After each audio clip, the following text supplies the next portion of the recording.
주님의 이름으로 축복합니다. 오늘도 우리 청년부에 뜨거운 찬양 감사하면서 우리 청년부를 향해서 뜨거운 박수로 격려해 주시기 바랍니다.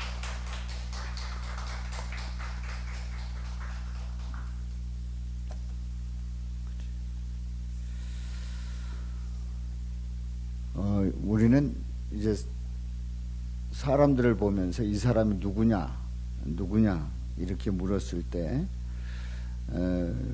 나름대로 근거를 가지고 이 사람은 누구다 이렇게 말을 합니다. 그러니까 그냥 물었을 때 그냥 아무렇게나 뭐 내가 생각하기에 누구다 이게 아니라 그 사람에 대해서 나름대로 아는 그 부분을 얘기를 합니다.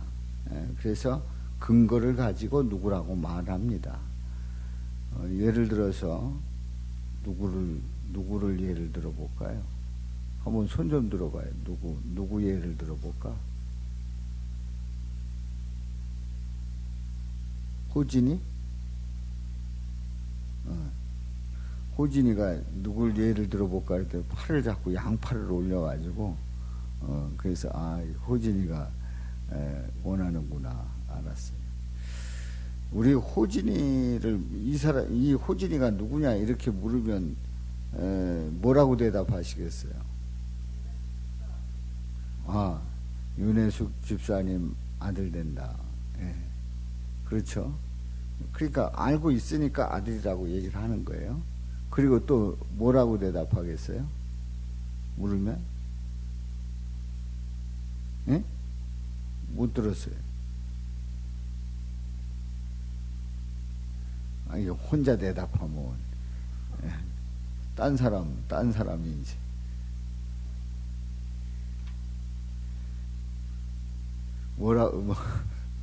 뭐라고 대답하겠어요? 이 사람이 누구냐 그러면?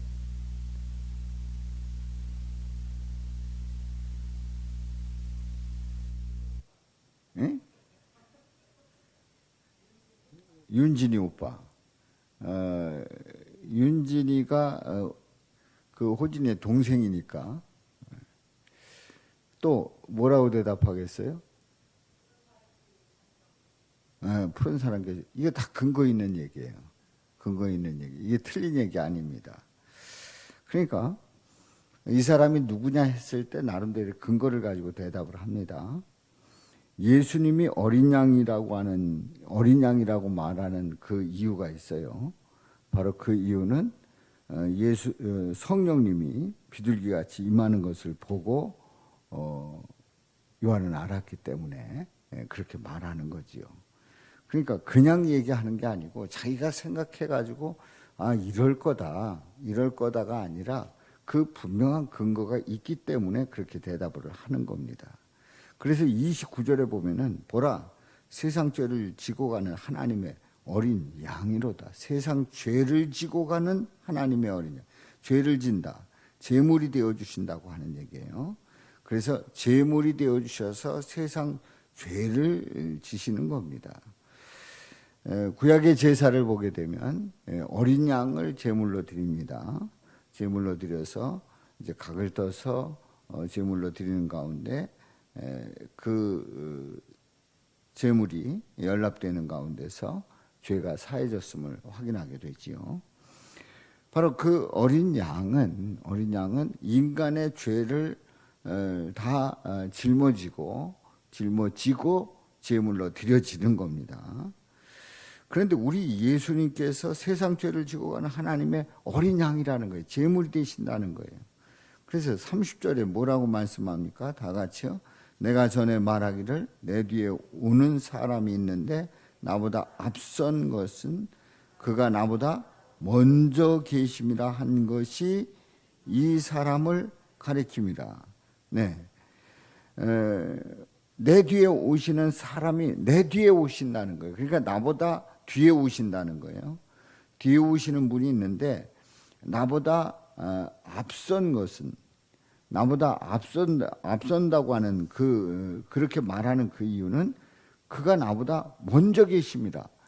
근데 이 말이 그냥 이렇게 논리적으로 따져보면은 좀 앞뒤 안 맞는 말 같아요. 내 뒤에 오는 사람이 계시는데 그가 나보다 먼저 계시다는 거예요. 아니, 나보다 뒤에 오시는 사람은 나보다 뒤에 오는 분인데 왜 먼저 계시다고 하느냐 하는 얘기예요. 바로 그 사람이 이 사람을 가리킵니다. 바로 요한보다 뒤에 오시는 분이지만 요한보다 먼저 계시다는 거예요. 왜요? 우리 예수님은 영원 전부터 계셨기 때문에 그렇습니다. 그러니까 우리 예수님은 영원 전부터 계셨기 때문에 요한보다 먼저 계신 분이라고 요한은 분명히 고백을 하고 있습니다. 생년월일로 따져도 딱 6개월이 늦습니다. 예수님이 6개월이 늦어요. 그런데 이 요한은 나보다 먼저 계시다라고 고백하는 그 이유는 이분이 어떤 분이라는 것을 정확하게 알았기 때문에 그렇게 고백하는 겁니다. 바로 영원 전부터 계신 우리 예수님이시기 때문에 아무리 세례 요한이 생년월일이 빠르고 그리고 그 사역이 빠르다고 할지라도 나보다 훨씬 더 먼저 계신 분이다. 이런 고백을 하고 있는 거죠. 자, 31절 말씀 시작. 나도 그를 알지 못하였으나 내가 와서 물로 세례를 베푸는 것은 그를 이스라엘에 나타내려 함이라 하니라. 예. 세례 요한이 예수님을 잘 알지 못했죠. 물론 어렸을 때에 태중에 이렇게 만나 기뻐하고 하는 그런 과정이 있었습니다만은 뭐 성장하면서 늘 같이 보고 자란 게 아닙니다. 그래서 나는 그를 알지 못하였지만 내가 와서 물론 세례를 베푸는 그 이유가 있었다 하는 거예요. 이미 세례를 베푸는 일도 누가 먼저 했냐면 예수님보다도 세례 요한이 먼저 세례를 베풀었어요. 먼저 세례를 베풀었는데 그 이유가 있다는 거예요. 바로 그를 이스라엘에 나타내려 합니다. 누구를요? 예수님을 이스라엘에 나타내기 위해서 물로 세례를 베푸는 가운데 예수님을 미리 보여주고 있는 겁니다. 예고하고 있는 거예요. 그래서 요한이 증언을 합니다. 32절에 보면은 요한이 증언하기를 시작. 내가 보매 성령이 비둘기같이 하늘로부터 내려와서 그의 위에 머물렀더라. 예. 요한이 증언하기를 내가 보매 성령이 비둘기같이 하늘로부터 내려와서 그의 위에 머물렀어요. 성령의 임재하심을 보았어요. 성령이 그와 함께하는 그 현장을 보았어요. 똑똑히 보았습니다. 세례 요한이 바로 이분이 어린 양이다. 이분이야말로 우리가 기다리던 그분이다라는 걸 확신하게 된 이유가 바로 32절에 있는 말씀, 성령이 비둘기같이 하늘로부터 내려와서 그 위에 머무는 것을 보고 알았어요. 그래서 33절에 이렇게 말씀을 합니다. 시작. 나도 그를 알지 못하였으나 나를 보내어 물로 세례를 베풀라 하신 그이가, 예, 여기 물로 세례를 베풀라 하신 그이는 누구예요? 나를 보내어 물로 세례를 베풀라 하신 그이, 하나님. 우리 하나님께서 나에게 말씀하시되, 나는 누구예요? 요한, 세례 요한이에요. 세례 요한에게 말씀하시되, 성경에 보면은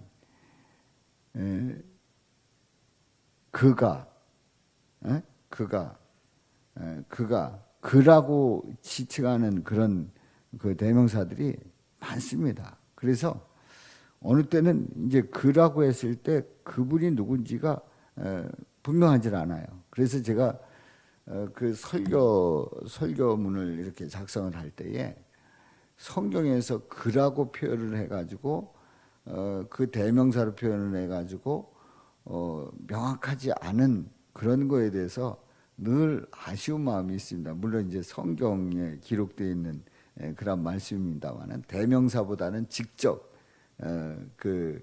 하나님, 예수님, 누구 뭐 이렇게 그 이름을 어떻게든지 기록하려고 그래요. 그래서 제가 설교문을 쫙 보면은 그는 뭐 그에게는 이런 식의 그 대명사는 제가 잘 안 씁니다. 근데 여기에서도 보면은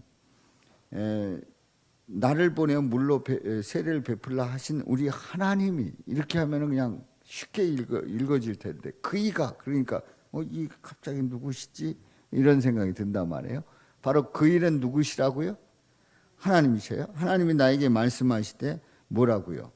성령이 내려서 누구 위에든지 머무는 것을 보거든 그가 곧 성령으로 세례를 베푸는 이인 줄 알라 하셨기에. 바로 성령이 내려서 누구 위에든지 머무는 것을 보거든. 성령이 누구 위에 머문다.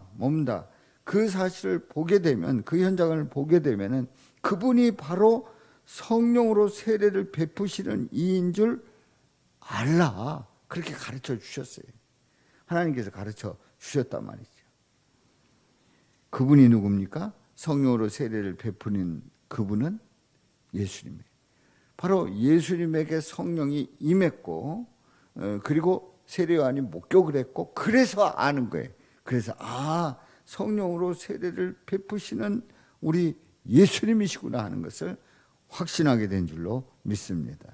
그냥 세례 요한이 이렇게 보니까 뭐 괜찮아 보이고 또 그 사람이 진짜 같이 보이고 그래서 이분이 어린 양이다. 하나님의 어린 양이다. 성령으로 세례를 베푸시는 그런 분이다. 위대한 분이다. 그렇게 말하는 것이 아니라면 하나님께서 가르쳐 주신 그대로 그 현장을 목격하기 때문에 바로 이분이 예수님이시다. 성령으로 세례를 베푸시는 분이다 하는 것을 확실히 알고 그리고 전하고 있는 거예요. 자, 34절 말씀 시작. 내가 보고 그가 하나님의 아들이심을 증언하였노라 하니라. 그래서 내가 보고 그가 하나님의 아들이다. 이분이야말로 하나님의 아들이다 하는 것을 증언하고 있어요. 그러니까 세례 요한과 분명히 구분되고 있습니다. 세례 요한은 세례를 줄 때 무슨 세례를 주고 있어요? 물로 세례를 주고 있어요. 바로 예수님은 세례를 주시는데 무엇으로 세례를 주셔요? 성령으로 세례를 베푸시는 거예요. 이분이야말로 누구시다고요? 하나님의 아들이시다. 하나님의 아들이시다. 그래서 세례 요한은 자신에 대해서 정확하게 그 주제를 알고 있습니다. 어떻게 보면 사람들이 메시아가 아니냐 할 때에 나름대로 우쭐거리면서 나름대로 그 광야에서 메뚜기와 석청을 먹고 그런 극한 그런 상황 속에서 잘 지내고 있는 겁니다. 거기에 영감이 충만합니다. 거기에 세례를 베풉니다. 물로 세례를 베풉니다. 그리고 사람들이 막 모여옵니다. 이 정도가 되면 혹시 그리스도가 아니냐라고 물을 때에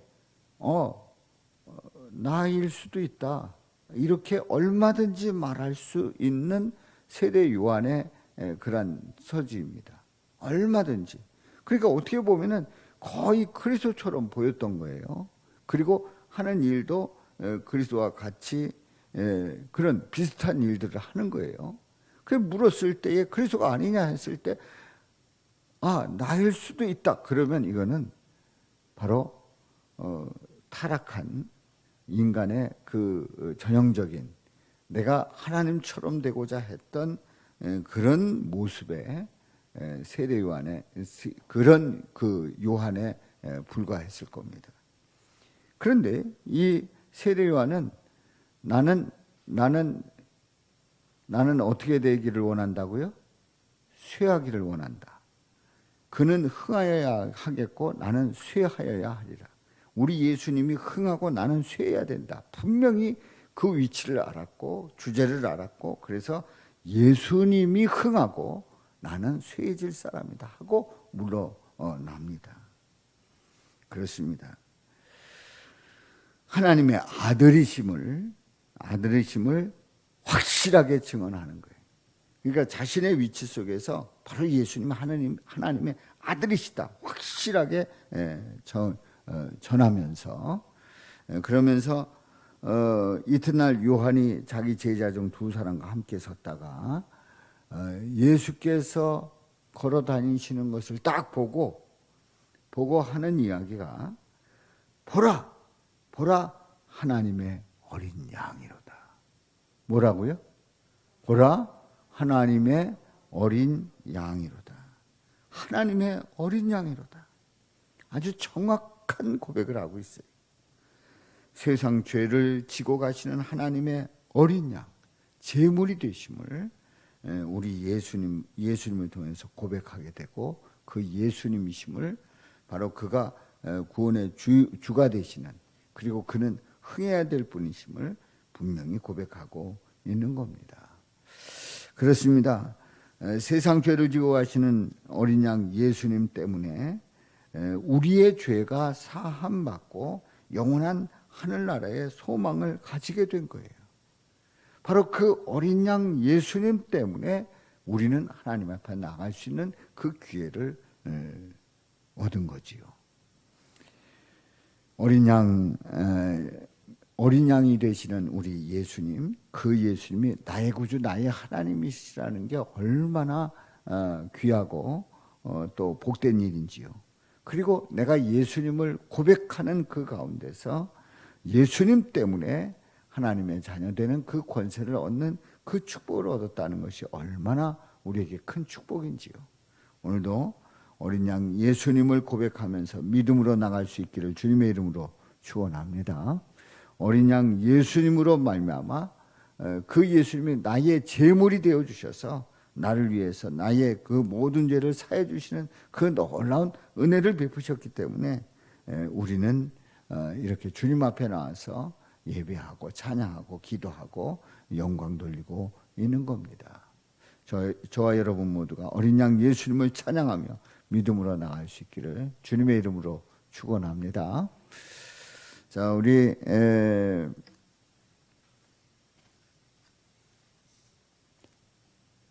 이 시간 우리가 기도할 때에 어린 양이신 우리 예수님, 그